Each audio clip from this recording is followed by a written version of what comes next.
Code निकाल रहा है और अगला आधा घंटा आप ये समझ पाएंगे बाजार के अंदर कि क्या बाजार में और तेजी आएगी। ट्रिपल सेंचुरी लग चुकी है मार्केट की, ताबड़तोड़ 2-3 दिन से शॉर्ट कवरिंग हो रही है बाजार के अंदर। पहले 5 बड़ी बातों से ओवरऑल पूरा मार्केट समझ लेते हैं, फिर कुणाल बोथरा जो आज के मेहमान आपको ये बताएंगे कि अब क्या करना चाहिए, यानी कि 12 बजे के बाद का निफ्टी का व्यू आपका क्या होना चाहिए। बाजार में तेजी की लगी हैट्रिक, निफ्टी 16,650 के पार पहुंचा है। सबसे इंपॉर्टेंट पॉइंट है कि 2 रेजिस्टेंस मार्केट के 16,400 गैप के साथ और 16,600 आपकी आंखों के सामने मार्केट ने पार किया। दूसरी इंपॉर्टेंट बात आपकी स्क्रीन पर आएगी, वह है 16,500 के नीचे की सभी कॉल्स में शॉर्ट कवरिंग हो रही है, यानी कि बाजार अब एक नया बेस अपना बना रहा है और एक काफ़ी हद तक शॉर्ट कवरिंग बहुत स्पीड से हुई है और 16,500 वालों को तो मौका ही नहीं मिला आज मार्केट से निकल पाने का। सभी सेक्टर इंडेक्स में तेज़ी है। फार्मा हालांकि सभी सेक्टर इंडेक्स को अगर कंपेयर करेंगे तो सबसे कमज़ोर है, वैसे ये भी हरे निशान में आ चुका है, 1/4% के आसपास की मजबूती है इसमें भी, बट फिर भी ये आज थोड़ा कमज़ोर है और बात होना भी चाहिए क्योंकि आज एग्रेसिव शेयरों का दिन है। पिछले 15 दिनों में ब्रेंट क्रूड का भाव जो है और 13% की तेज़ी के साथ है। एक चिंता की बात है, इसलिए हम आपको एक नोटिस करवा रहे हैं कि ग्रोथ तो अपनी जगह पे है ही है, मार्केट की रिकवरी भी अपनी जगह पर है, लेकिन ब्रेंट भी भागा है, तो इसको ना भूला जाए। इंडिया विक्स 5% नीचे आ चुका है और आ चुका है 20 के आसपास। आपको ध्यान होगा 3-4 दिन पहले 25 था, तब हमने कहा आपका कंफर्ट जोन होगा तब, और मार्केट के अंदर आप एंजॉय करेंगे तेज़ी को जब निफ्टी विक्स जो है, इंडिया विक्स जो है वो 20-21 के आसपास होगा। आप 20-21 देखिए और आज मार्केट देखिए 1100 पॉइंट का सेंसेक्स चला हुआ बाजार है, तो आपकी स्क्रीन पर सब कुछ आपको साफ साफ दिखाई दे रहा है। खैर हम कार्यक्रम को आगे बढ़ रहे हैं, कुणाल जी का पहले एक बार स्वागत कर लेते हैं, फिर रिपोर्ट कार्ड से हम आगे बढ़ेंगे। पहले एक पिछले मेहमान का एक रिपोर्ट कार्ड आपके सामने लेके आए, लेकिन पहले कुणाल जी का एक बार स्वागत करते हैं। कुणाल सर बहुत बहुत शुक्रिया, थैंक यू वेरी मच, आज आपने समय दिया, अच्छा लगेगा आपसे बातचीत करके। आप निफ्टी और बैंक निफ्टी के इस बीच चार्ट खोल लीजिएगा, एक बार स्टडी कर लीजिए, कुछ डाटा हम आपके सामने भी रखेंगे। लेकिन इससे पहले जो शुक्रवार को हमारे मेहमान थे चंदन तापड़िया, उन्होंने कुछ ट्रेड दिए थे, उनका रिपोर्ट कार्ड आपके सामने लेके आते हैं।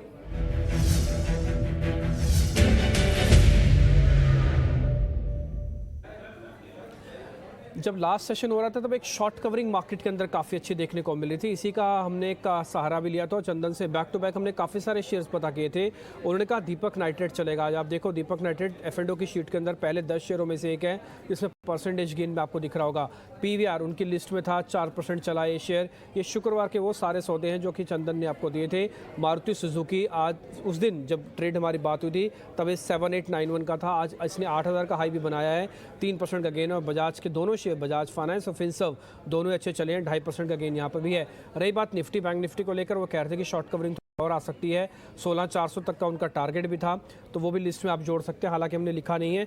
लेकिन HDFC बैंक उनकी लिस्ट में था, 2.5% का गेन यहाँ से भी आया होगा। और एक हैरान करने वाली बात है कि गेल हमने जब डिस्कस किया था बेचने वाला शेयर भी बताया था, लेकिन आज चलते हुए मार्केट के अंदर गेल कमज़ोर है और आप नंबर्स के बाद का प्रेशर देख पा रहे होंगे इसके अंदर, और उसमें भी आपको 2.5% का गेन होगा। तो जो शेयर हमने आपके सामने रखे उसका सबका रिपोर्ट कार्ड आपके सामने है, और इसलिए हम बहुत गर्व से कह सकते हैं, बहुत हिम्मत से कहते हैं, बहुत अपना दम भर के बात कह सकते हैं कि ये शो आपके बेहद काम का है। एक्सपर्ट्स पूरी ताकत झोंक देते हैं, हम भी पूरी ताकत झोंकते हैं कि आपके सामने एक ऐसे ट्रेड्स लेके आए, कम क्वांटिटी आप ट्रेड लें लेकिन बेहतर रिटर्न आपको ज़रूर मिले। खैर हम आते हैं आज के निफ्टी के सौदों पर कि निफ्टी के अंदर हमको क्या करना चाहिए। क्वेश्चन ये नहीं है कि बाजार कितना चल रहा है, क्वेश्चन ये है कि अब हमको क्या करना है। अगर मैंने नहीं लिया तो क्या मेरे को लेना चाहिए, और अगर मैं लेके बैठा हूँ तो मेरा ट्रेलिंग स्टॉप लॉस क्या होना चाहिए। 7% का ओपन इंटरेस्ट अभी आप देख पा रहे हैं निफ्टी के अंदर। रिस्क इंडिकेटर है 16,500 का, और मैंने अभी आपको नोटिस भी करवाया था कि 16,500 की कॉल्स, जितनी भी कॉल्स हैं इसके नीचे की 400, 300, 350, सब में शॉर्ट कवरिंग हो रही है। इसका मतलब है कि मंदड़िए अपनी पोस्ट खाली कर रहे हैं, अपनी जगह छोड़ रहे हैं। ट्रेंड तेजी का आपको देखने को मिल रहा है। कुछ इंपॉर्टेंट DMAs अब आपको चेक करने होंगे क्योंकि हमें बेहद करीब उसके आ रहे हैं। जैसे 50 दिन का सिंपल मूविंग एवरेज है, वो 16,900 के आसपास बनता है, 16,700 के आसपास हम पहुंच चुके हैं, 200 पॉइंट इससे दूर है। 200 दिन का एवरेज वो 17,000 के ऊपर, इसको फिलहाल भी हम छोड़ देते हैं। आज का जो रेजिस्टेंस है मार्केट का वो 16,800 बन रहा है, और अब पक्का वाला सपोर्ट है वो 100 पॉइंट और खिसक चुका है ऊपर, वो है 16,300 के आसपास का। अब कुणाल जी आपको ये बताने कि अब हमको करना क्या है। कुणाल जी बहुत बहुत शुक्रिया, थैंक यू वेरी मच आपका व्यू पॉइंट निफ्टी को लेकर। सर एक स्मार्ट पुल बैक, अच्छा पुल बैक और तेज़ी वाला पुल बैक आ चुका है, और 2 बार गैप अप हुआ है। हमारी प्रॉब्लम यह है कि हम पूरा फ़ायदा नहीं उठा पाए क्योंकि गैप्स हमको मिल गए थे। अभी क्या करना चाहिए कुणाल जी? धन्यवाद शो में इनवाइट करने के लिए डिम्बी जी। तो आज का जो मूव है गैप में, उसको हम टेक्निकली कहते हैं ब्रेकअवे गैप। तो लास्ट 3 से 4 दिन में हमने देखा है कि इंडेक्स की जो पेस ऑफ करेक्शन थी वो हॉल्ट हो चुकी थी। हमने जो बेस था 15,700 से उसको अप कर दिया था, करीबन 16,100 के आसपास का एक सपोर्ट बनता हुआ नजर आता है इंडेक्स में। बट आज का जो गैप था उसको हम ब्रेकअवे गैप बोलेंगे। Breakaway gap generally first level of gap होता है एक नए ट्रेंड में। तो अगर हम अज्यूम भी करें कि अगर ये मार्केट शायद रैली में ही चल रहा है, काउंटर रैली चल रही है, जो पुराना बेरिश करेक्शन था, तभी भी हमको ऐसा प्रतीत हो रहा है कि ये जो मूव है वो और लास्ट कर सकता है। जो और आज का जो गैप है जो करीबन 16,370 या 375 के आसपास है, जो lower end of the gap है, ये एक बहुत इंपॉर्टेंट सपोर्ट हो जाएगा। तो जो लास्ट वीक तक जो सपोर्ट था 16,100 का, वो सपोर्ट अब 400 पॉइंट ऊपर आ चुका है और लगभग 16,400 के आसपास का एक सपोर्ट रहेगा। तो जो इंडेक्स ट्रेडर्स है जो यहाँ से लॉन्ग करना चाहते हैं, वो बाय ऑन डिप्स की स्ट्रैटेजी यूज़ कर सकते हैं और 16,400 का एक सपोर्ट या एक स्टॉप लॉस रख सकते हैं इंडेक्स पे। बिकॉज मेरा ऐसा मानना है कि जनरली ब्रेकअवे गैप्स बहुत डिफिकल्ट होते हैं फिल करना। अगर 1 या 2 दिन में अगर गैप फिल नहीं होते हैं तो मार्केट की टेंडेंसी होती है कि वो मूव्स को और ज़्यादा क्विकली कैरी फॉरवर्ड करे। तो आने वाले 1 से 2 दिन बहुत इंपॉर्टेंट होंगे। अगर हम ज़्यादा रिट्रेस ना करें इंडाइसेस में, तो मेरा ऐसा मानना है कि हम शायद और 300 से 400 पॉइंट भी स्केल अप कर सकते हैं निफ्टी में। ओके, 300 से 400 पॉइंट चलने की और गुंजाइश है। अगर मैं आपसे बहुत ही कैटेगरी में पूछूं कि जिनके पास ही पोजीशन पड़ी हुई है कुणाल जी, उनका ट्रेलिंग स्टॉप लॉस आज के लिए क्या होना चाहिए? क्या आप 16,555, 16,550 वाली रेंज का बोलोगे? डिम्पी जी, जिसने भी अगर 400-500 पॉइंट की ऑलरेडी प्रॉफिट कमा चुके हैं इंडेक्स फ्यूचर्स में, तो उनके लिए मच बेटर होगा कि ट्रेलिंग स्टॉप लॉस थोड़ी सी टाइट रखे। बट जनरली जब मार्केट नया मूव नया ट्रेंड में आता है तो बहुत इंपॉर्टेंट होता है कि आप अपनी पोजीशंस को कन्वर्ट कर दीजिए एसेट क्लास में। तो जनरली जो फ्यूचर्स में जिन्होंने ट्रेड किया होगा, अब for them for next 2 days important रहेगा कि वो फ्यूचर्स को बुक करके ऑप्शंस में इनिशिएट कर ले। तो बात वही हो जाती है कि आपकी ऑप्शंस में लीवे थोड़ी ज़्यादा हो जाती है। अगर निफ्टी यहाँ से अज्यूमिंग 100, 150, 200 पॉइंट भी अगर करेक्ट कर जाती है और वापस नया ट्रेंड स्टार्ट हो जाता है अपसाइड में, तो ऑप्शंस में स्टॉप लॉस हिट होने के चांसेस कम हो जाते हैं और आपकी पोजीशंस भी लिमिटेड रहती है। निफ्टी फ्यूचर्स में अगर आप ओपन रखोगे तो आप 200-250 पॉइंट का अगर आप ट्रेलिंग स्टॉप लॉस रख दो तो काफ़ी बड़ा हो जाता है मैग्नीट्यूड में। तो मेरे अनुमान से नेक्स्ट 2 दिन के लिए ऑप्शंस में पोजीशंस को कन्वर्ट कर देना चाहिए rather than index futures. But 16,400 का स्टॉप लॉस मेरे अनुमान से काफ़ी डिसेंट सा स्टॉप लॉस है, trailing stop loss long positions के लिए। ठीक है, 20 का इंडिया विक्स भी अभी भी चल रहा है। ऐसा नहीं कि एकदम से हम 16-17 पहुंच गए, तो इसलिए आपको स्टॉप लॉस तो डिसेंट रखना ही होगा, जो कि 16,400 का है। कुणाल जी, आप एक काम कीजिए, जब तक हम यहाँ पे चार्ट दिखाते हैं कि निफ्टी ने वो गैप अप वाला हिस्सा कैसे बनाया, या जिसको आप गैप अप वे चार्ट कह रहे हो, वो हम कैसे बनाएं वो हम दिखाएंगे। आप एक ना ऑप्शंस ढूंढ के रख दो हमारे लिए। अगर मान लो मेरे को निफ्टी से ऑप्शंस की तरफ शिफ्ट होना है तो फिर मैं कैसे शिफ्ट होऊंगा? 16,900 ऑलरेडी आपका टारगेट होना चाहिए। ये चीज़ आप देख रहे होंगे और आपको याद तक होगी, क्योंकि ये बात कम से कम मैंने आपको 10 या 15 बार ये चार्ट दिखा चुका हूं कि 15,800 ये ब्रेक नहीं हुआ। मार्केट ने बार बार इस पे सपोर्ट लिया, 1 बार 2 बार 3 बार किया। जब ये डबल टॉप भी बन रहा था तब भी मार्केट ने अपनी स्ट्रेंथ को नहीं खोआ, और उसके बाद जिसको सर अभी कह रहे हैं कि एक गैप हुआ है, ये 200 दिन की एवरेज था, इस सामने 16,400 को ब्रेक करना चाहिए, तो जो कि नहीं किया। इससे शॉर्ट कवरिंग हुई है और स्ट्रॉन्ग शॉर्ट कवरिंग हुई है। और अब आप देख पा रहे हैं कि आज जितने भी कॉल राइटर्स तक भी हैं जिन्होंने आज सुबह ये सोच के कॉल्स को बेचा होगा, देखिए आज तो इतना बड़ा बाजार खुल गया, अब नीचे हो जाएगा, बाजार ठंडा हो जाएगा, ऐसा कुछ नहीं हो रहा है। मार्केट ने इस गैप को बनाने के बाद बैक टू बैक अपने आप को मेंटेन रखा हुआ है और यही अब आपका स्टॉप लॉस होगा। यही गैप आपका स्टॉप लॉस है जो कि 16,400 है। अब आपको इस चीज़ का ध्यान रखना है। अब मार्केट के अंदर एक अच्छी चीज़ क्या हुई है कि मार्केट अपने डेंजर जोन से बाहर आ चुका है। ये जो गोला लगा हुआ है इसका डेंजर जोन था, यहाँ से कभी भी तोड़ता तो 15,800 वापस लाता। कम से कम उस डेंजर जोन से बाहर जाने की अटेम्प्ट ले लिए और आज फाइनली मैं बोलूँगा कि काफ़ी कंफर्ट के साथ वो डेंजर जोन से तो बाहर आ चुका है। आप एक ऑप्शंस अभी आप कुणाल जी अब आपको बता रहे हैं, आप जरा नोट कर लीजिएगा। फ्यूचर्स ऑलरेडी 16,900 तक पहुँच चुके हैं। ऑप्शंस हम आपके सामने दिखा भी देंगे, आप प्लेट भी बना लीजिएगा, टारगेट स्टॉप लॉस भी नोट कर लीजिएगा। कुणाल जी बताइए कौन सी ऑप्शन में शिफ्ट करना है? तो मेरे अनुमान से ये लेवल्स पे थोड़े से out of the money call options ज़्यादा बेटर ट्रेड होंगे। 16,800 की जो 9th जून की जो नेक्स्ट वीक की एक्सपायरी है वो करीबन 140 के आसपास ट्रेड कर रही है। तो मेरे अनुमान से वो बहुत ज़्यादा बेटर स्ट्रैटेजी हो सकती है। 9th ऑफ जून की जो 16,800 की कॉल है 140 के आसपास, मैं उसमें बाइंग करने की सलाह दूंगा रादर देन इंडेक्स फ्यूचर्स पे। ठीक है सर, मैं एक बार आपसे वापस से पूछ रहा हूँ, मेरे को करेक्ट करते जाइएगा। 16,800 की कॉल है, 9 जून की एक्सपायरी है। सर भाव किस रेट पे मिलेगी? 140 रुपये का रेट पे मिलेगा क्या? अभी 143 के आसपास CMP चल रहा है, तो मेरे अनुमान से 140 is a good level where you can look to bye.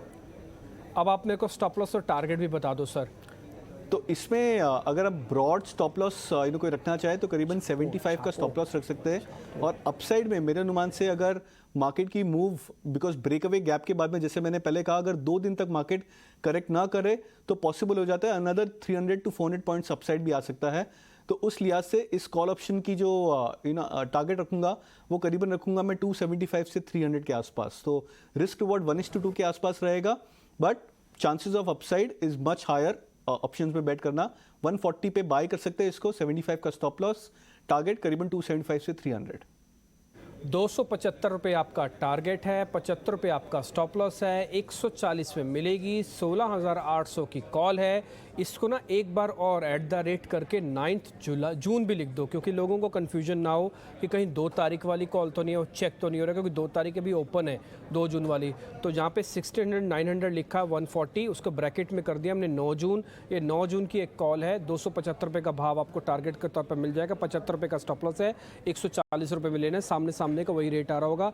उम्मीद करते हैं अगर जिनके पास निफ्टी नहीं है वो ऑप्शनल ट्रेडर लेने हैं, या फिर वो बैठे बैठे सिस्टम को देख के कुड़ रहे हैं, कहीं लगे उनको निफ्टी नहीं मिल रहा, तो उनके लिए अच्छा ट्रेड साबित हो सकता है। छोटा रिस्क है, रिवॉर्ड अभी भी बड़ा है, 140 रुपये में मिल जाएगी कॉल, ध्यान रखिएगा। बैंक निफ्टी पे सर कुछ कहना चाहते हैं? डाटा आपकी स्क्रीन पर आ जाएगा। बैंक निफ्टी ने 7% का रिटर्न दिया था अपने रिसेंट लो से सर। जी हाँ, आई थिंक बैंक निफ्टी में भी सिमिलर स्ट्रैटेजी रह सकती है। अगर 36,500 की कॉल ऑप्शन अगर हम देखें नेक्स्ट वीक एक्सपायरी के हिसाब से, तो मेरे अनुमान से वो भी एक अच्छा ट्रेड बन सकता है बैंक निफ्टी में। 36,500 की जो कॉल है वो करीबन 348 के आसपास चल रही है, तो अगर ये 320 के आसपास अगर इसकी बाइंग की जाए तो बेटर स्ट्रैटेजी बन सकता है बैंक निफ्टी में। बट मेरा ऐसा मानना है कि आई थिंक दोनों ही इंडाइसेस ऑलमोस्ट सिमिलर टेंजेंट या ट्रजेक्टरी पे चलेंगे। तो बैंक निफ्टी की जो कॉल है 36,500 की, वो 320 के आसपास बाइंग की मैं सलाह दूंगा। उसमें हम टारगेट रख सकते हैं करीबन 550 का, और स्टॉप लॉस उसमें रख सकते हैं करीबन 210 का। 210 रुपये का स्टॉप लॉस रखना है, 320 रुपये के आसपास के आपको कॉल लेनी है। ये कॉल है 36,500 की, और आपका टारगेट 500 से ऊपर का होगा। ये 550 का टारगेट है। 9 जून की एक्सपायरी वाली कॉल। सर ये 9 जून की है ना कुणाल जी? 9 जून है ना, ये 2 जून तो नहीं है ना? नहीं, 9 जून है। 9 जून है, ठीक है। 2 और 9 में कंफ्यूज मत होइएगा, इसलिए 9 जून की तारीख हमने बकायदा लिख दी है। 320 के रेट पे आपको लेनी है, 550 का टारगेट है, और 75 रुपये का। ये तो खैर आप निफ्टी देख पा रहे हैं, और सिर्फ बैंक निफ्टी के लेवल। अब अच्छे से नोट कर लें आप दोनों को दोनों। अब हम इंडेक्स से बाहर आ रहे हैं, सीधा सीधा शेयर्स पे चर्चा करेंगे। इंडेक्स पे चर्चा हो गई है, आपको समझ में आ गया होगा कि हम निफ्टी बैंक निफ्टी पे बुलिश अभी भी, और अगर आप ऑप्शंस में कन्वर्ट करना चाहते हैं, दोनों ऑप्शंस आपके काम आ जाएगी। सर आते हैं तेजी के वाले शेयर्स पे, आपकी स्क्रीन पर आएंगे तेजी वाले शेयर्स।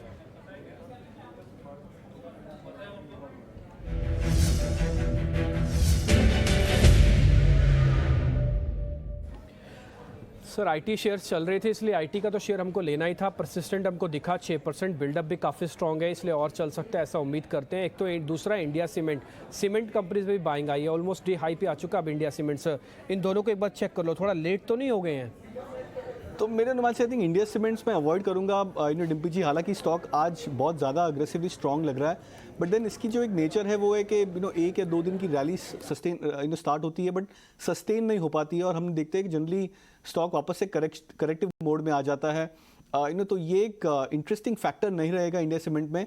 बट परसिस्टेंट की बात करूं तो शायद उसमें चांस है कि ज़्यादा आउट परफॉर्म कर सके मिड कैप आईटी नेम्स में। हालांकि बहुत स्ट्रॉन्ग शॉर्ट कवरिंग आई नहीं है अभी तक, बट मेरा मानना है कि पॉसिबल है कि आईटी इंडेक्स आने वाले कुछ एक दिनों तक आउट परफॉर्म कर सकता है, या one of the better sectors performance wise रह सकते हैं। तो उस लिहाज से मैं परसिस्टेंट पिक करूंगा। करंट फ्यूचर्स 3770 के आसपास चल रहा है, तो शॉर्ट टर्म ट्रेडर्स अगर इसको बाय करे तो यहाँ पे करीबन 3900 का टारगेट रख सकता है, और स्टॉप लॉस 3700 का। ठीक है, 3700 का स्टॉप लॉस के साथ परसिस्टेंट को बाय किया जा सकता है। लेवल्स आपकी स्क्रीन पर आ जाएंगे। 13 पॉइंट का प्रीमियम में इंडिकेशन ये दिख रहा है कि अच्छी बाइंग हो रही है फ्यूचर्स के अंदर, और 12% का ओपन इंटरेस्ट एडिशन है। एक चीज़ मैं आपको परसिस्टेंट के अंदर और ज़रूर दिखाना चाहूँगा जो कि आवरली बेसिस पर है। पहले आप लेवल्स अच्छे से नोट कर लें, 3900 और 3700, ईजी टू रिमेंबर है परसिस्टेंट। इसके अंदर हमने एक चैनल ड्रॉ किया जो एक डाउनवर्ड स्लोपिंग चैनल था, यानी कि हर राइज बार बार बिक रहा था। आप इस पूरे चैनल को देख पा रहे होगे, जैसे इसने 200 दिन और 50 दिन के एवरेज को ब्रेक करने के बाद डाउनवर्ड स्लोप कर दिया था अपने आप को। इसका एक बार का ये रेजिस्टेंस है जो इसने टच करने पर टूटा, सेकंड अटेम्प्ट लिया था फिर टूटा, लेकिन अपने बॉटम पे जाके इसने सपोर्ट लिया और इसी चैनल को वापस से ब्रेकआउट कर दिया। ये आप जो ब्रेकआउट देख पा रहे हैं ये टिपिकली थर्ड अटेम्प्ट है। 2 बार फेल होने के बाद तीसरी बार इसने पार किया, तो उम्मीद करते हैं परसिस्टेंट आपको काफ़ी अच्छा रिटर्न दे सकता है। 3900 आपका एक टारगेट होना चाहिए, 3700 एक स्टॉप लॉस होना चाहिए। तो परसिस्टेंट पे आपका ध्यान हो, और परसिस्टेंट उम्मीद करते हैं एक बेहतर रिटर्न वाला शेयर आपके लिए साबित होगा। आगे बढ़ते हैं सर, शॉर्ट कवरिंग के 2 शेयर आपकी स्क्रीन पर आएंगे। एक तो है ABFRL, दूसरा है दीपक नाइट्रेट। इन दोनों में क्या करें जरा चेक कर लीजिए। तो दोनों ही स्टॉक ABFRL और दीपक नाइट्रेट आई थिंक चार्टिकली काफ़ी अच्छे से पोजीशनड है। ABFRL ने पुराना जो लो था जो करीबन 260 के आसपास था, उस लो के आसपास ही रीसेंट लो बनाया था और वहाँ से बाउंस बैक किया, तो हम टेक्निकली कहते हैं कि डबल बॉटम पैटर्न बन चुका है। दीपक नाइट्रेट की बात करें तो स्टॉक ने पुराने लो को ब्रेक किया था जो करीबन 1860 1880 के आसपास था, तो उस लो को ब्रेक किया था। तो बट इसमें RSI में स्ट्रेंथ अच्छी है, तो ये RSI डाइवर्जेंस का पैटर्न फॉर्म हो रहा है। तो दोनों ही chart pattern ABFRL as well as Deepak Nitrite के पैटर्न्स काफ़ी स्ट्रॉन्ग है। अगर ट्रेडर्स दोनों ही स्टॉक्स पे कॉल्स इनिशिएट करे तो मैं लेवल्स दूंगा। ABFRL में अपसाइड में मेरे अनुमान से अगर डबल बॉटम पैटर्न कंफर्म भी हो जाती है तो करीबन 280 282 का टारगेट रख सकते हैं। यहाँ से करंट लेवल से स्टॉक्स पे कॉल इनिशिएट किया जा सकता है। 265 का स्टॉप लॉस रख सकते हैं। और दीपक नाइट्रेट 1970 के आसपास फ्यूचर ट्रेड कर रहा है, तो मेरे अनुमान से इसमें भी करीबन 100 से 125 पॉइंट की अपसाइड तेजी आ सकती है। तो 2100 के आसपास का टारगेट रख सकते हैं और स्टॉप लॉस 1920 का 20 का एक स्टॉप लॉस है 1920 का, जो कि यहाँ से करीब करीब 50 रुपये नीचे बैठेगा, और 2000 रुपये का टारगेट है जो यहाँ से 2000 कितने का टारगेट बता रहे हैं सर? 2050 का कि 2010 का सर टारगेट है कुणाल जी? 2100 का टारगेट है, तो जो लगभग 130 2100 का हो गया, ठीक है। 2100 का टारगेट है और 1920 का आपका एक स्टॉप लॉस है दीपक नाइट्रेट का। इसका मतलब है कि आज हमने दोनों शेयर अच्छे चुने हैं आपके हिसाब से। आदित्य बिरला फैशन 282 का टारगेट आप यहाँ पे रखें, 265 शॉर्ट कवरिंग अच्छी है, और दूसरा है दीपक नाइट्रेट। ये शेयर भी आपको काफ़ी बेहतर दिखेगा। जिस डबल बॉटम की सर बात बोल रहे हैं वो डबल बॉटम काफ़ी अच्छे से विजिबल हो रहा है, और उम्मीद करते हैं कम से कम भले ब्रेकआउट करे ना करे, लेकिन ये डबल बॉटम की रिस्पेक्ट जरूर करेगा दीपक नाइट्रेट। इसलिए मैं दीपक नाइट्रेट का ही चार्ट आपकी स्क्रीन पर आऊँगा। एक बार अगर आप देखिएगा 2100 का टारगेट आप अच्छे से नोट कर लीजिए। डबल बॉटम किसको कहते हैं, कैसे चलता है, कैसे शेयर के अंदर मोमेंटम आता है, आपको दिखेगा। ये आप देख पा रहे हैं पहला बॉटम है इसके अंदर, और सेम एज इट इज आपको दूसरा बॉटम यहाँ पे दिखेगा। ये डेली बेसिस पे चार्ट है, मैंने चार्ट को थोड़ा बड़ा कर दिया, तो आप ये दोनों ही बेसिस पे देख रहे हैं, एक ही जगह पे आके रुका है। अगर ये कुछ भी नहीं करता, सिर्फ इसी लाइन पे चला जाता है, जो आपके क्रॉस ओवर आप देख पा रहे हैं, ये 2100 रुपये तक का टारगेट आपको दे देगा। इसका मतलब ये है कि हमारा रिस्क रिवॉर्ड काफ़ी अच्छा है, पुराना बेस हमारे लिए काम आ रहा है, शेयर्स अच्छे चल रहे हैं। बस एक ही चीज़ में मेरे को थोड़ा सा मिस दिख रहा है, वो है इसके अंदर वॉल्यूम। टिपिकली वॉल्यूम थोड़ा सा कम है, अगर ये जुड़ जाता, हो सकता है कैचअप रैली के बाद कल आपको जुड़ता हुआ दिखे, तो ये एक शेयर आपके काम आ सकता है। दीपक नाइट्रेट आप ABFRL को भी नोट करके रखिएगा, ये शेयर भी आपकी लिस्ट में अच्छा रिटर्न दे सकता है। दोनों के लेवल्स आपके पास होने चाहिए। आगे बढ़ते हैं सर, मंदी वाले शेयर्स आपकी स्क्रीन पर आएंगे अब।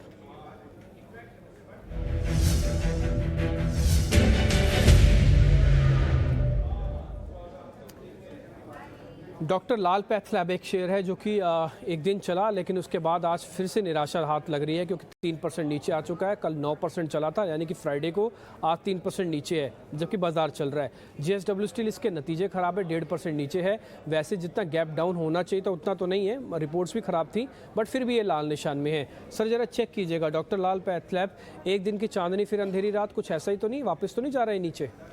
नहीं, तो जनरली मैंने ये आई थिंक पहले भी इतना स्वदेश में मैंने कल और फ्राइडे को भी कहा था कि जनरली ऐसे स्टॉक्स होते हैं जो बहुत अपने 200 मूविंग एवरेज से बहुत बड़े डाइवर्जेंट पे आ जाते हैं।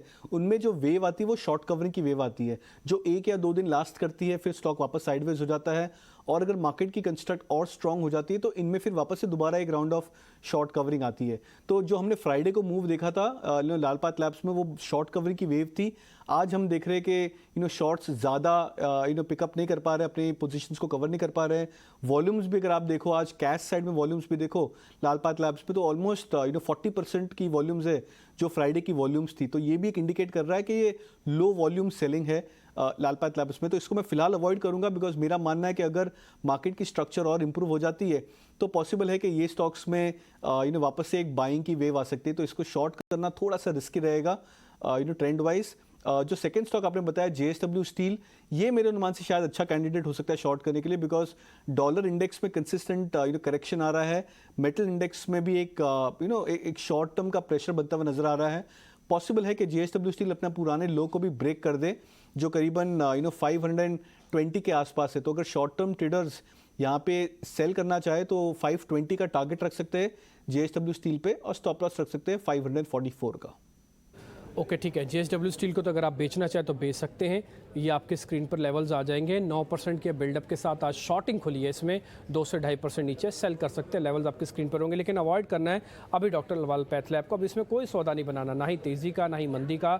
एक बार मैं आपको ना डॉक्टर लाल पैथ लैब के जरा लैब के चार्ट्स भी दिखा देता हूँ। हमको भी 2-4 चीज़ें बड़ी इंपॉर्टेंट लग रही है, आपको जरा मैं वो भी दिखाना चाहूँगा। आप देखिएगा इसके अंदर थोड़ा हमने चार्ट्स को और ब्रॉडर किया है। आप यहाँ देख पा रहे हैं स्टार्ट ऑफ अ कोविड है। ये जब कोविड शुरू हुआ था ना, तभी शेयर ज़्यादा लाइमलाइट में आए थे। एक तरफा तेजी हुई थी, आप देख पा रहे हैं एक तरफा तेजी है डॉक्टर लाल पैथ लैब के अंदर। एक अच्छा कंसोलिडेशन के बाद शेयर्स ने टूटना शुरू किया, बैक टू बैक अब टूट रहा है, यानी कि हर हाइस को रिस्पेक्ट नहीं करता बल्कि लोअर लोज टेस्ट कर रहा है। कैसे आपको मैं बताता हूं। देखिए पहली बार जब यहां से आया फिर टूटा, दूसरी बार यहां पे आया फिर टूटा, तीसरी बार आया तो फिर एक शॉर्ट बैक दिखा रहा है। इसलिए अभी नो ट्रेड जोन है। अभी आया हुआ है बिल्कुल मंदी की, यानी कि प्रॉफिट बुकिंग की चपेट में। इसलिए आप देख भी पा रहे होगे, जिस दिन मार्केट के अंदर शॉर्ट कवरिंग आती है उस दिन तो डॉक्टर लाल पैथ ऐब होता है, लेकिन जिस दिन शॉर्ट कवरिंग एब्सेंट होती है उस दिन ये गुम हो जाता है। आज रेयर दिन है इसमें से, ठीक है। तो डॉक्टर लाल पैथ लैब अभी ये कुछ नहीं करें, इसलिए अवॉइड है। ऐसा नहीं है कि ये शेयर ख़राब है, शेयर ठीक हो सकता है फंडामेंटली, लेकिन प्राइस इतनी स्पीड से बढ़ा था कोविड के बाद से कि उसको रीएडजस्टमेंट करने में टाइम लगता है। इसलिए हम डॉक्टर लाल पैथ लैब को कह रहे हैं कि फिलहाल अभी आपको थोड़ा अवॉइड करना चाहिए। कुणाल जी ठीक है ना, उसमें रीजनिंग ये भी है ना कि ये बहुत स्पीड से चला हुआ है, इसलिए थोड़ी एडजस्टमेंट्स है जो कि ट्रेडर्स के बीच में होती है। जी हाँ, वो भी एक रीज़न हो सकता है। और जैसे मैंने पहले कहा कि जनरली जब भी डाइवर्जेंस को कवर करना होता है तो ये एक 1 शॉट 2 शॉट मूव्स नहीं होते, ये मूव्स होते जो वीक्स मंथ्स में पैन आउट हो जाते हैं। तो मूविंग एवरेजेस स्लोप डाउन करते हैं, स्टॉक प्राइसेस धीरे धीरे करके कवर अप करते हैं, और वो जो डिस्पैरिटी होती है, जो डाइवर्जेंस होते हैं, उसको कवर करते हैं। तो which is why trend upside में लग रहा है doctor Lal path labs, but इतना हाई बीटा स्टॉक है कि 5% 7% कोई भी रॉन्ग साइड में स्विंग करना बहुत ज़्यादा ईजी हो जाता है। तो इस ट्रेड को विच इज़ वाई मैंने शॉर्ट इनिशिएट करने की सलाह नहीं दी स्टॉक में, बिकॉज पॉसिबल है कि स्टॉक शायद एक 5-7% का बाउंस दे दे, उसके बाद शायद करेक्ट भी कर जाए। ठीक है कुणाल जी, मैं आपके पास वापस से लौट रहा हूँ क्योंकि आपके ट्रेड नाम से मिस हो जाए, इसलिए आपके मैं जरा ट्रेडिंग कॉल्स पता करना चाहता हूँ। आप अपने पहले ट्रेडिंग कॉल्स दे दीजिए, फिर 2 शेयर हैं, मैं बस चलते चलते और वो आपसे पता करूँगा। 2 शेयर होंगे, पहले आप जल्दी से अपने ट्रेडिंग कॉल्स दे दीजिए। तो आईटी स्टॉक्स में बुलिश रहूंगा। इन्फोसिस मेरा पहला पिक रहेगा, बाय के लिए रेकमेंड करूंगा। टारगेट रख सकते हैं 1560 का, स्टॉप लॉस सकते हैं 1478 का। मेरा मानना है कि शायद बहुत ज़्यादा लार्ज कैप आईटी स्टॉक्स में मोमेंटम आ सकता है, बहुत बढ़िया सा। और HDFC लाइफ एक ऐसा स्टॉक जिसने लास्ट वीक परफॉर्म किया था बहुत ही खूबी से। आज स्टॉक हालांकि काफ़ी साइडवेज और शांत है, 600 के आसपास ट्रेड कर रहा है, बट मेरे अनुमान से बहुत ज़्यादा स्ट्रॉन्ग बाइंग आई थी HDFC लाइफ में लास्ट वीक। तो बाय ऑन डिप्स की बहुत अच्छी स्ट्रैटेजी बन सकती है करंट लेवल से भी। 630 का टारगेट, स्टॉप लॉस 586। ठीक है, HDFC लाइफ है आपका 630 का और 586 का। कोई दूसरा शेयर है कि सिर्फ HDFC लाइफ ही ध्यान रखें सर? HDFC लाइफ और इन्फोसिस, ये दूसरा स्टॉक है। इन्फोसिस ओके ओके ठीक है। इन्फोसिस होगा 1560 के टारगेट के लिए और 1478 का आपका एक स्टॉप लॉस बनता है। तो कुल मिला के इन्फोसिस और HDFC लाइफ 2 कुणाल जी की तरफ से। बहुत सारे शेयर हमने पूछ ही लिए, अब समय नहीं बचा, नहीं तो 2 शेयर थे मेरे पास लिस्ट में। कोई बात नहीं, उसको कल बात कर लेंगे। आप इन्हीं शेयर्स के साथ ट्रेड करेंगे तो आपका काम बन जाएगा। 2 ऑप्शंस भी हैं, जल्दी से वो निफ्टी बैंक के और निफ्टी वाली ऑप्शंस भी दिखा दीजिए कि जिनको इंडेक्स के अंदर सिर्फ और सिर्फ ऑप्शंस लेनी है। ये आप 40 140 की, 16 800 की, 275 75 का स्टॉप लॉस। बैंक निफ्टी भी दिखाइए, 36 500 वाली कॉल है, 320 में मिलेगी, 550 का टारगेट, 210 का स्टॉप लॉस है। कुणाल जी बहुत बहुत शुक्रिया, थैंक यू वेरी मच कार्यक्रम में जुड़ने के लिए। फिलहाल कार्यक्रम से इतना ही, एक छोटा सा ब्रेक होगा, ब्रेक के बाद मार्केट का एनालिसिस